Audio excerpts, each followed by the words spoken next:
Good morning, good afternoon, or good evening, whichever may apply to you. I hope it is going well. Now, we've looked at Mefra before. She is mind-blowing, so I couldn't wait to jump into another one and break it down and see in what new ways she can absolutely blow my mind. So without further ado, let's jump right into this.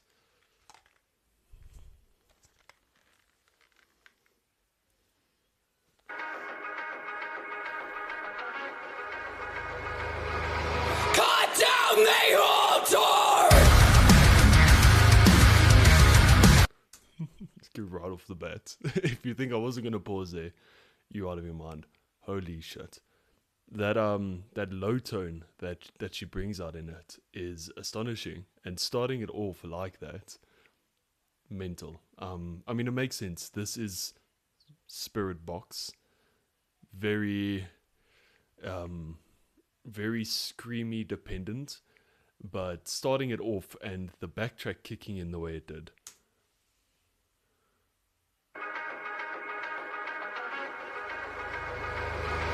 Cut down the altar!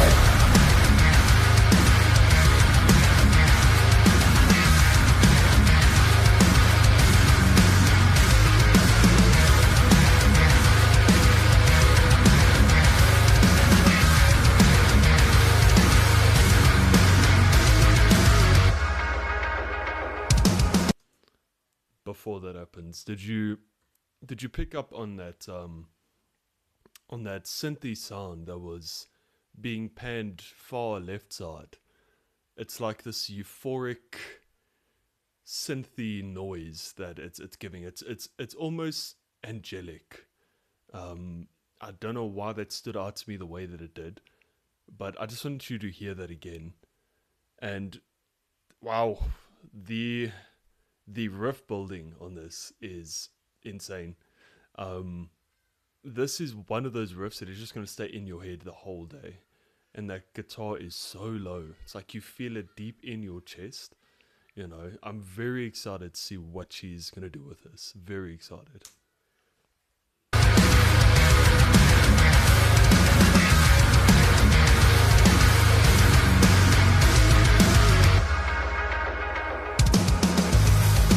Visionary, deep is fake. Dirty gold, the colors change. Hands are frozen, feel no pain. I just wanna hold the flame. Negative feedback loop, I'm spinning out of control. This sickly sweetness is crushing me, but I wanna know if there's no heat when I escalate. The fire is cold, there you go. This could all be yours. Feel the weight of a murder. Wow, okay. One thing that really stands out with her is she puts emphasis on her pronunciation. You can see that she's trying to make every vowel and every word be its own standalone thing, which to me is very important. If you look at her mouth shaping, she has a very wide mouth, almost like someone who's like very posh. You know, that like wide mouth speaking, and that's to really enunciate her vowels, which I feel like is very overlooked, but very necessary. Now, the techniques and all of that aside, her clean vocals have such a unique way of cutting through the mix in a way that you don't really hear often. Like, yes, there's definitely been mixing done. There's been compounding on her vocals. There's been compacting. It's been sent to a flippin' envelope. Everything's been done. But at the same time, it's got such a clear sound to it. It's got such a warm tone to it that it really allows it to cut through the mix. And I just want to listen to that again so you can see what I'm saying. The pronunciation is brilliant, but also the way that her vocals are cutting through the mix. I'm spinning out of control. This sickly sweetness is crushing me, but I wanna know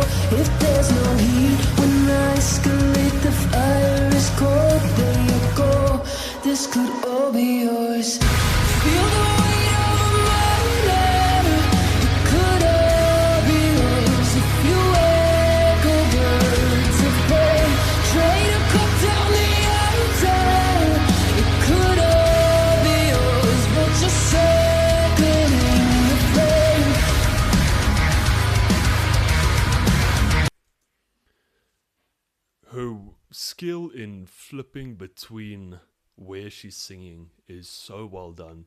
And you can tell just by a 30-second snippet of watching her sing, you can tell that she's definitely a vocalist who's focused on honing her craft, right? I mean, her flipping from her chest to her falsetto range is instant. You know, you don't pick up on it. A lot of times when you're watching a vocalist, you can hear when they're about to flip because something in their vocals feels tight. Like they know it's coming, so they get tense because they want to hit that note. Mefra, it's more of you don't know when she's going to roll into that falsetto. That being said, that same thing goes for her heavier vocals. You don't know when that distortion is coming out. Like there, yes, there was one verse where she threw a little bit of distortion, but it makes it stand out. You know, like tension is such an important thing. Her going from her clean vocals into her falsetto and then rolling it into a like fry vocal, it really helps build this tension throughout the track. Not only that, but if you listen to the backtrack, it sort of gives a little and it takes a little, right? You can feel it heating up a little bit and then it just simmers right back down. And it's such a creative way of sort of creating engagement with the listener. So if we listen to this, how it has that slight build up, you can hear her clean vocals are cutting through the mix, and then it sort of flips itself, right? It could all be yours, but you're circling the flame.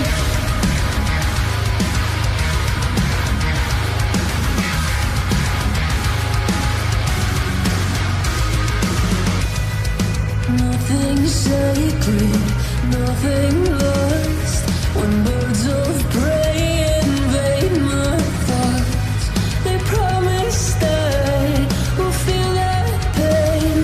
Not strong enough to hold the flame. Negative feedback loop, I'm spinning out of control. The sickly sweetness is crushing me, but I wanna know if there's no heat when I escalate. The fire is cold, let go. This could all be yours. Feel the weight of the mind. We're going back to that, definitely. I'm going to save that as my last little input. But what I love about the way that this is being mixed is you can hear the breathing, you know, and I feel like that's my biggest complaint about more modern music is that sort of breathiness isn't really kept in anymore. I mean, life was better back when people were recording on tapes and you only have a limited amount of tapes, so what you get is what you get, right? That's sort of been flipped on its head as to now I can sit down, I have somebody in the booth, they can record a whole bunch of slop, and then you can sort of make magic happen. There's sort of this drive for perfection, you know. The music industry is definitely taken a turn where if it's not perfect, it's not going to perform well, right? So I love the fact that her breathing is still so clear in the mix. To me, that really adds that like human factor, you know, and it's just another thing that the listener can grasp onto and that can pull them in just ever more and ever more and ever more. That being said, her vocal control, the amount of power in her vocals, the fact that her body's moving with every verse, with every change of pitch, with every shift in tone, you can see it in her body language. And to me, that is so important because, again, the strive for being perfect is people don't do that anymore. You know, they want to be perceived as this sort of inhuman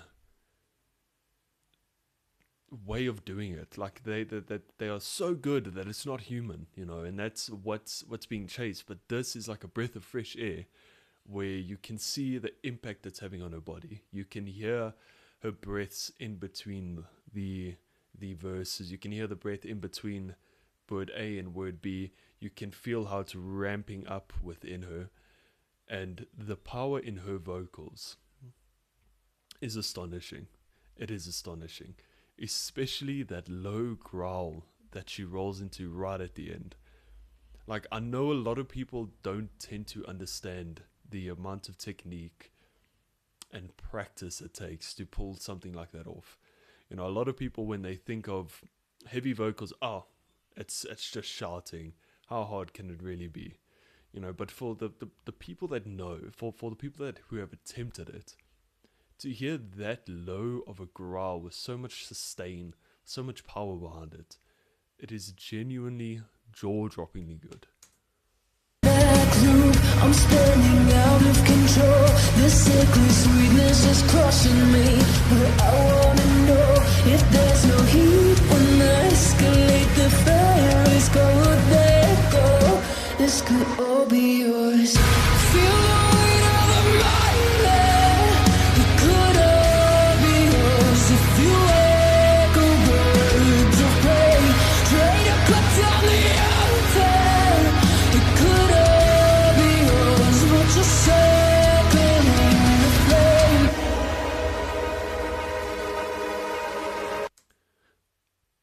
Before that hits in, right? And you can tell by her face something's coming now. What I love about her is she understands the importance of mouth shapes, right? Her face is changing constantly, which is so important for the sort of tonality that she's trying to get out of it. But what stands out for me is in the last song that we did, Doomed, when she shifted back into her heavy vocals, she wasn't doing a hard onset. In this one, she's doing a hard onset. So basically what that is you can hear the notes as the distortion gets on it. You can hear as her vocal cords tighten, or in some cases loosen, because she's doing a false chord. But that stands out, which shows me that she's well versed in it. She knows how to attack both sides of that same chord. She can do the soft onset, she can do the hard onset. And it is a complete juxtaposition, for lack of better words, to her previous take that I've seen. And she's so good at nailing every single vowel and making sure that every single word is sort of a standalone character, which is something I feel like we should not overlook, because that is so difficult to do. I'm just going to hit play, because I'm going to rant and rant and rant.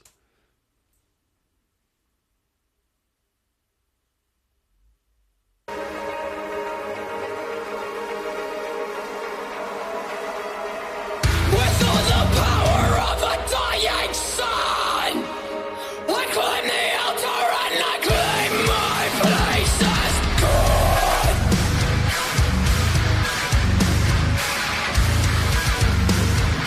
Circle with me.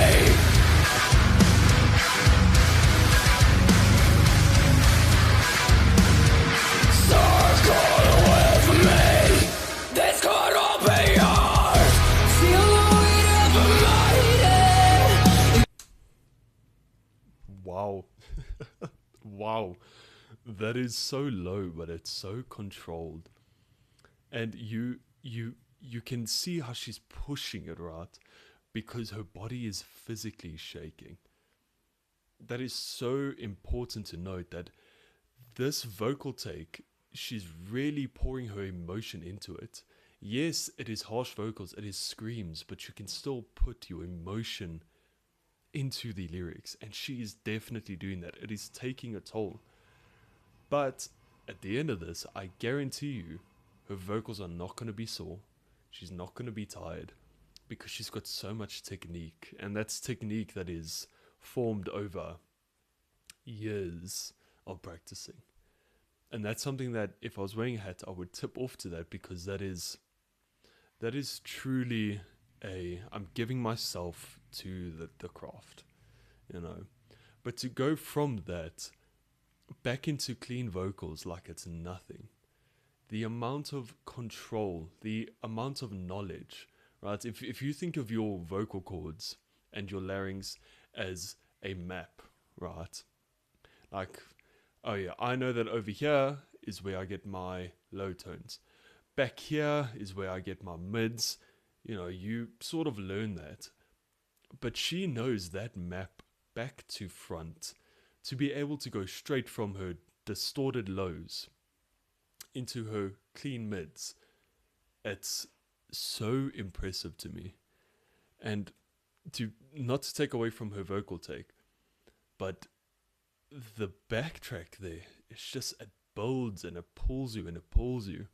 What stood out to me was the lead guitar there, as it's jumping between two like phrasings, right? It sort of sounded like a call and response type of thing, which also I feel is not utilized a lot in modern day music.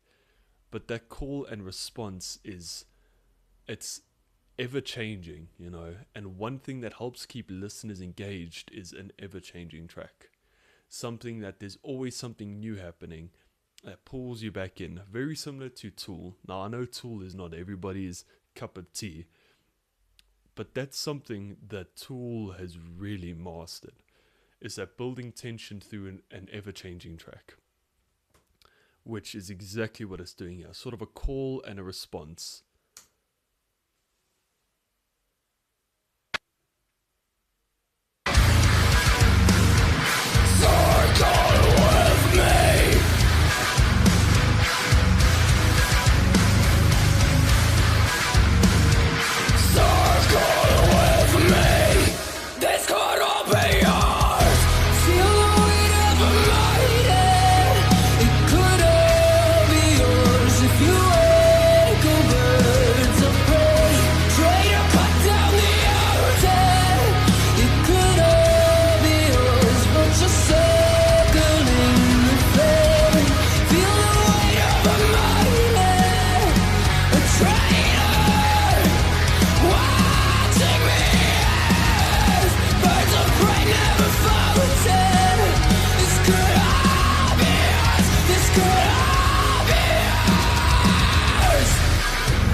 The control. See, the whole time she's been doing her distorted vocals in her lower range, right? It sits completely different to what she's doing now, because now she shifted it to her mids. So again, just the knowledge to know where I can find that particular note, and the caution is to not strangle it out and to give that power behind it. And again, just touching on the mouth shapes. Notice here how her mouth is a lot broader, right? It's like lengthwise, it's a lot bigger than what it was when she was doing her lower growls. That is a technique that she's using to sort of get that higher pitch. Because if you, as a screamer, scream and then just change the shape of your mouth, if you're sitting in the same spot, same pressure, and you're just changing your mouth shape or you're moving your tongue around, it adds a big difference to it. And that's what she did here. Not only to get the sort of tonality that she wanted, but also for her pronunciation for every word. Because even though it's distorted vocals, you can clearly understand what she's bringing out, right?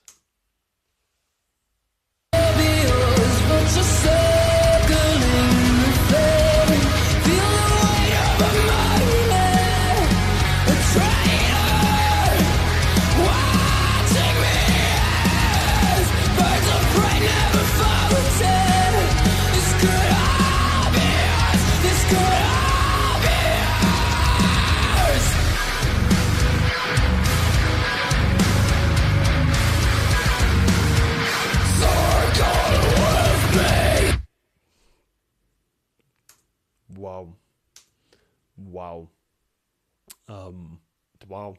That's all I can really say to that. Yeah, so if you noticed her mouth, I want to say placements, her mouth shapes there at the end, right? You can see how much she's really giving into it.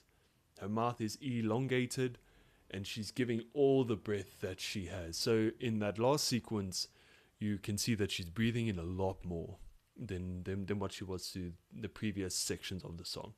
And that's also a very helpful indicator to just how much air she needs to push out and just how much of her body she's giving into this particular song. The backtrack, I love it because it's complex, but it's not overly complex.